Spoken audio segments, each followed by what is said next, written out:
प्यारे बच्चों, SB public intermediate college के ऑनलाइन क्लासेस में आपका स्वागत है। जैसा कि आप जानते हैं कि देश में कोरोना महामारी के कारण विद्यालय बंद चल रहे हैं, इसलिए आपको घर पे रहना पड़ रहा है और इसलिए आपका पढ़ाई बाधित हो रही थी। इसलिए विद्यालय द्वारा आपको ऑनलाइन क्लासेस की सुविधा दी जा रही है ताकि आप घर पर सुरक्षित रहकर पढ़ सकें। तो आज हम कक्षा 9 के जलवायु का सेकंड पार्ट पढ़ेंगे। पहले पार्ट में आप लोगों ने भारत की जलवायु के बारे में पढ़ा था और जलवायु और मौसम में अंतर भी पढ़ा था। इस पार्ट में हम भारत की जलवायु को प्रभावित करने वाले कारक कौन कौन से कारक हैं जो भारत की जलवायु को प्रभावित करते हैं।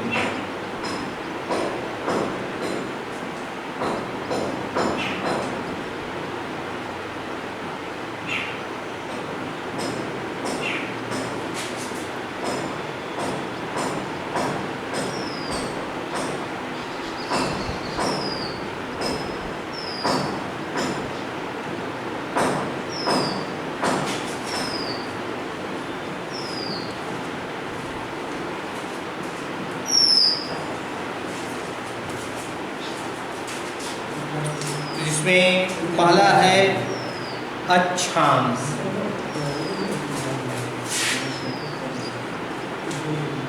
भारत की जो अक्षांशीय स्थिति है वह भारत की जलवायु को प्रभावित करती है।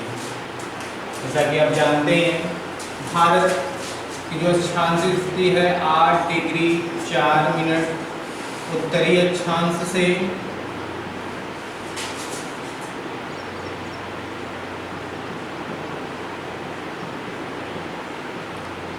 37 डिग्री 6 मिनट उत्तरी अक्षांश के बीच।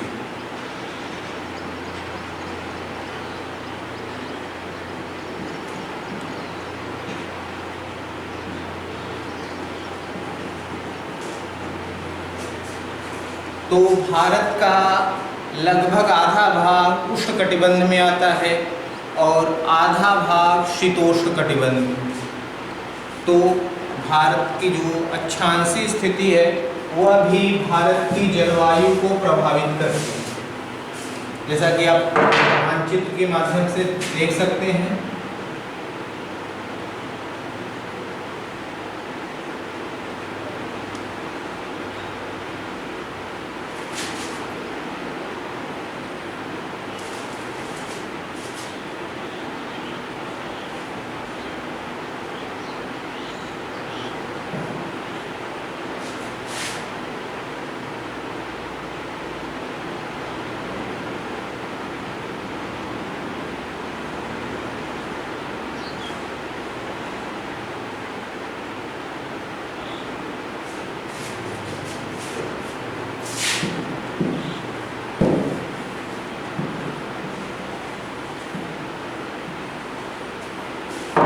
जो यह भाग है 8 डिग्री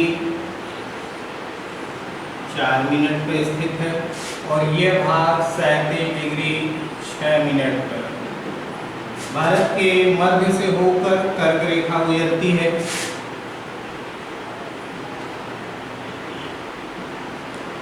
जो भारत को उत्तर दक्षिण दो भागों में बांटती है। तो यह भाग उष्णकटिबंध में है, यहाँ सूर्यातप की अधिक प्राप्ति होती है, जिस कारण यहाँ उष्णकटिबंध पाया जाता है। यहाँ की जलवायु गर्म है, जबकि यह शीतोष्ण कटिबंध में यहाँ सूर्यातप की प्राप्ति बहुत कम होती है। इसलिए यहाँ सूर्यातप की कम प्राप्ति के कारण यह भाग शीतोष्ण कटिबंध में आता है। इसलिए यहाँ 6 महीने की ग्रीष्म ऋतु और 6 महीने की शीत ऋतु होती है। दूसरा है ऊंचाई।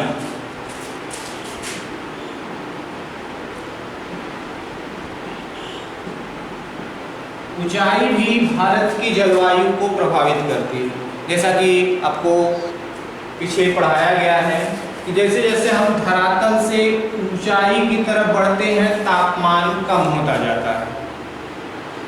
प्रति 165 मीटर की ऊंचाई पर जाने पर 1 डिग्री सेल्सियस तापमान कम हो जाता है। और 1000 मीटर की ऊंचाई पर जाने पर लगभग 6.5 डिग्री सेल्सियस तापमान कम होता है। तो जो भाग समुद्र तल से जितनी अधिक ऊंचाई पर रहता है वहाँ की जलवायु उतनी ही शीत पाई जाती है। कम ऊंचाई वाले क्षेत्रों में उष्ण जलवायु पाई जाती है, जबकि ऊंचाई वाले क्षेत्रों में शीत जलवायु पाई जाती है। इसी कारण जो हिमालय की ऊंची ऊंची पर्वत श्रृंखलाएं हैं वह वर्ष भर बर्फ से ढकी रहती हैं। तीसरा है वायुदाब और पवनें।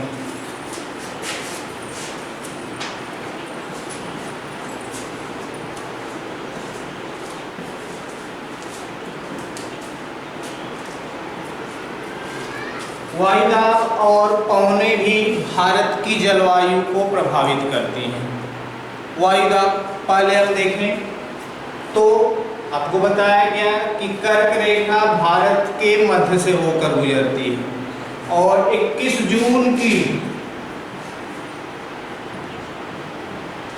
जून को सूर्य इस कर्क रेखा पर सीधा चमकता है। इसलिए यहाँ पर निम्न वायुदाब का केंद्र बन जाता है और इन भागों में वायुदाब उच्च है। और आप लोग पढ़े हैं कि हवा हमेशा उच्च वायुदाब से निम्न वायुदाब की तरफ चलने लगती है। तो ये उच्च वायुदाब के कारण यहाँ से हमारी इस निम्न वायुदाब के क्षेत्रों में चलने लगती हैं, जिसके कारण यह भाग समुद्री है। समुद्रों से आने के कारण इसमें नमी की मात्रा होती है और नमी के कारण यह भारत में प्रवेश कर वर्षा करती हैं। जबकि हम पवनों की बात करें, जब यहाँ पर निम्न वायुदाब होता है तो हवाएं समुद्र से स्थल की तरफ चलती हैं और 23 सितंबर और 22 मार्च को सूर्य भूमध्य रेखा पर सीधा चमकता है, तो यहाँ निम्न वायुदाब का केंद्र हो जाता है और हवाएं स्थल से समुद्रों की तरफ चलने लगती हैं, जो भारत की जलवायु को प्रभावित करती है। तो वायुदाब और पवनों के कारण भी भारत की जलवायु प्रभावित होती है। इसमें आपको कोरियालिस बल पढ़ना है, जिसे फेरल का नियम भी कहा जाता है। फेरल एक प्रसिद्ध भूगोलवेत्ता थे। उन्होंने हवाओं के चलने का पर एक सिद्धांत बनाया जिसे फेरल का नियम कहते हैं। वो कहते हैं कि हवाएं उत्तरी गोलार्ध में अपनी दाहिने ओर और दक्षिणी गोलार्ध में अपने बाएं ओर मुड़ जाती हैं। इसी को कोरियालिस बल या फेरल का नियम भी कहा जाता है। जब हवाएं उत्तरी गोलार्ध में चलती है तो पृथ्वी की घूर्णन गति के कारण वह अपने दाहिने तरफ और दक्षिणी गोलार्ध में अपने बाएं तरफ मुड़ जाती है। चौथा है जेट वायुधारा।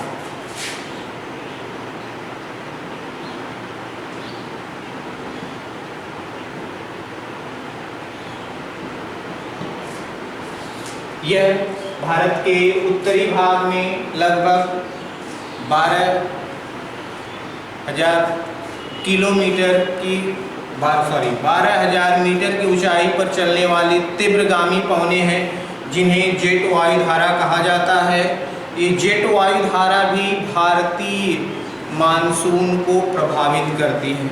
इन जेट वायुधाराओं के कारण यहाँ पर वायुदाब निम्न हो जाता है, जिसके कारण मानसूनी पवनें इन क्षेत्रों में पहुंचकर वर्षा करती हैं। आगे पश्चिमी विक्षोभ पड़ना। जब हमारे यहाँ भारत में शीत ऋतु चलती है, शीत ऋतु के कारण यहाँ से पश्चिमी हवाओं के कारण भारत में हिमपात होता है, वर्षा होती है, तो उसे पश्चिमी विक्षोभ कहा जाता है। जब शीत ऋतु होती है, सूर्य की किरणें इस भूमध्य रेखा पर सीधी पड़ती हैं, तो यहाँ निम्न वायुदाब का केंद्र होता है और इन भागों में कड़ाके की सर्दी पड़ती है। लेकिन इन भागों की अपेक्षा इस भागों में और अत्यधिक सर्दी का मौसम रहता है और इसकी अपेक्षा यहाँ पर उच्च वायुदाब और यहाँ पर निम्न वायुदाब होता है। और ये हवाएं इधर से इधर को चलती हैं, इसी को पश्चिमी विक्षोभ कहा जाता है। आगे हमें भारतीय मानसून के बारे में पढ़ना है।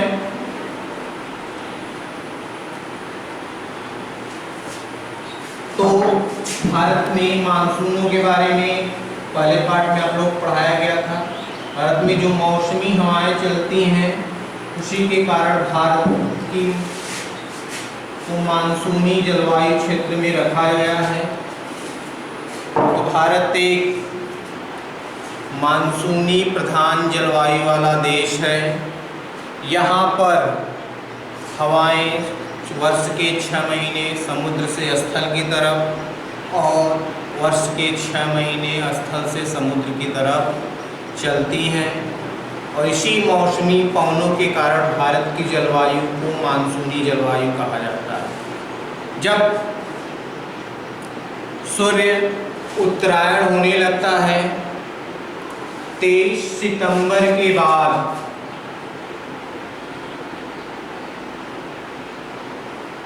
और 22 मार्च के बाद सूर्य कर्क रेखा से ऊपर की तरफ बढ़ने लगता है और भारत के इन भागों में निम्न वायुदाब का केंद्र बनता जाता है। लेकिन 21 जून को जब सूर्य की किरणें इस कर्क रेखा पर सीधी पड़ती हैं तो यहाँ निम्न वायुदाब का केंद्र हो जाता है, और इस निम्न वायुदाब के कारण हवाएं समुद्र से स्थल की तरफ चलने लगती हैं। इसे मानसूनी हवा कहा जाता है। इसे मानसून का आगमन भी कहते हैं। संभवतः 1 जून को मानसूनी पवनें केरल के तट तक पहुंच जाती हैं। तो सामान्यतः क्वेश्चन पूछा जाता है कि भारत में मानसून पहुंचने की सामान्य तिथि कौन सी? तो लगभग 1 जून को मानसूनी पवनें इस केरल के तट पर पहुंच जाती हैं। उसके बाद मानसूनी पवनें निरंतर आगे बढ़ती रहती हैं और 21 जून को यह मानसूनी पवनें भारत के इन क्षेत्रों में पहुंचकर वर्षा करती हैं। 21 फिर सूर्य की किरणें दक्षिणायन होने लगती हैं और धीरे धीरे 23 सितंबर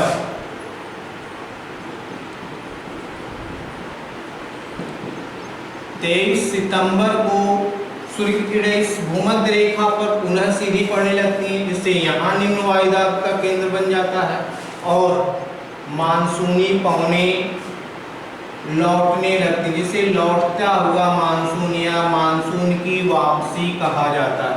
इस लौटते हुए मानसून से भारत के तमिलनाडु राज्य में वर्षा होती है।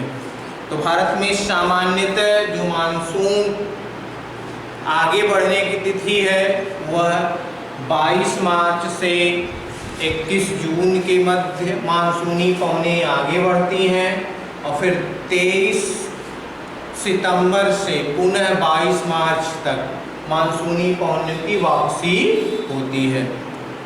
आगे हमें भारत की ऋतुओं के बारे में पढ़ना है।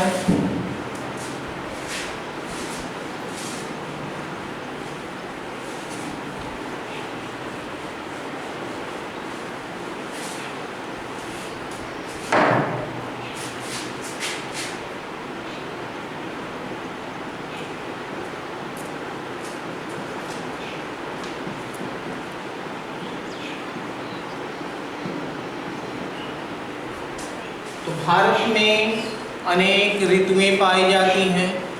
सूर्य के उत्तरायण और दक्षिणायन होने के कारण यहाँ कभी कड़ाके की सर्दी पड़ती है तो कभी कड़ाके की गर्मी पड़ती है तो कभी मौसम सामान्य रहता है। इसलिए कहा जाता है कि भारत में अनेक मौसम पाए जाते हैं। तो पहला है शीत ऋतु।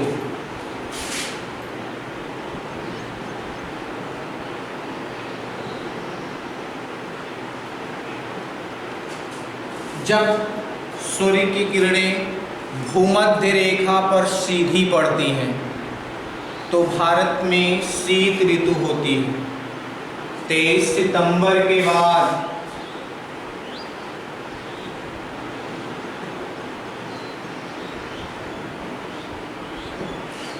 भारत में सूर्य की किरणें तिरछी पड़ने लगती हैं, जिससे बहुत कम सूर्यातप की प्राप्ति होती है और भारत की जलवायु ठंडी होती रहती है, जिससे शीत ऋतु का आगमन होता है। और 22 दिसंबर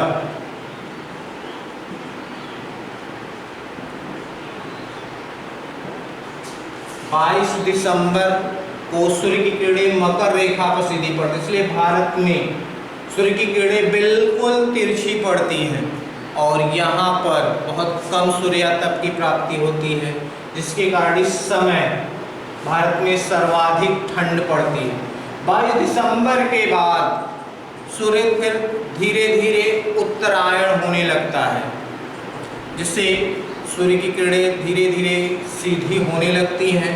तो उस समय भारत में न बहुत अधिक गर्मी पड़ती है, न बहुत अधिक सर्दी पड़ती है। तो 22 दिसंबर से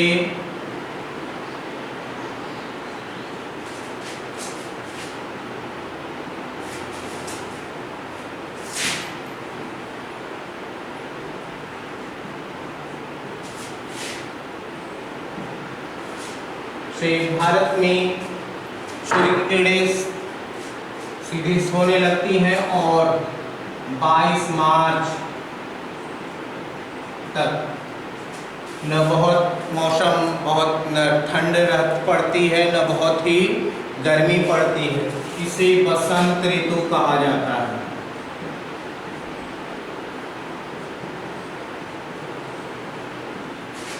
उसके बाद 22 मार्च के बाद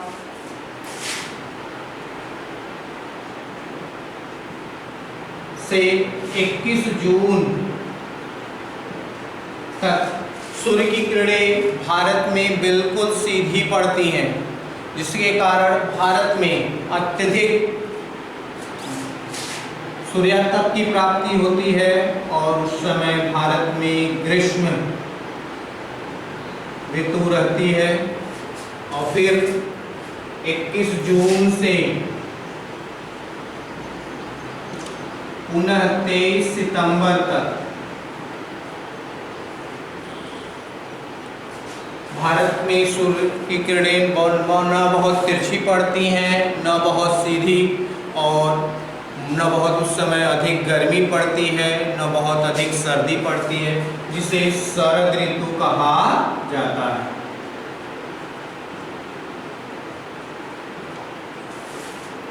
तो भारत में 4 ऋतुएं पाई जाती हैं। शीत ऋतु, जिसकी सामान्य अवधि 23 सितंबर से 22 दिसंबर के मध्य होती है। बसंत ऋतु 22 दिसंबर से 22 मार्च के मध्य बसंत ऋतु की अवधि होती है। ग्रीष्म ऋतु 22 मार्च से 21 जून के मध्य, और शरद ऋतु 21 जून से 23 सितंबर के मध्य पाया जाता है।